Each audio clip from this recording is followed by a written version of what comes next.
দ্রুত আমরা সুসংগঠিত হব। আমরা দ্রুত সময়ের মধ্যেই একটি শৃঙ্খলিত দল হিসেবে জনগণের কাছে দ্রুত সময়ের মধ্যে পৌঁছে যাব।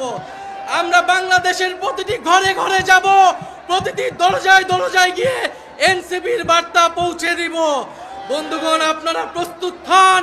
জেলায় জেলায়, ইউনিয়নে ইউনিয়নে, পাড়ায় পাড়ায়, মহল্লায় মহল্লায় আমরা আসছি এবং দ্রুত সময়ের মধ্যেই আওয়ামী লীগ নিষিদ্ধের জন্য আপনারা ফ্যাসিবাদ বিরোধী মঞ্চ তৈরি করুন। পাড়ায় পাড়ায়, মহল্লায় মহল্লায় আমরা জনতার আদালত তৈরি করব। যদি এই সরকার বিচার নিশ্চিত করতে ব্যর্থ হয় তবে আমরা বসে থাকবো না।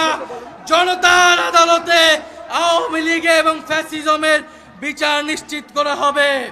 বন্ধুগণ, যেই নতুন রাজনৈতিক বন্দোবস্ত এবং যেই সেকেন্ড রিপাবলিক গঠনের উদ্দেশ্যে আমরা এনসিপি গঠন করেছি, আমরা বাংলাদেশের অর্থনীতি, পররাষ্ট্রনীতি, শিক্ষা, স্বাস্থ্য, কর্মসংস্থান এবং জলবায়ু এবং প্রযুক্তি, আমরা একটি নতুন রাষ্ট্র ব্যবস্থা কায়েম করব এবং একটি দায় দরদ মানবিক মর্যাদার ভিত্তিতে একটি নতুন সমাজ প্রতিষ্ঠা করব।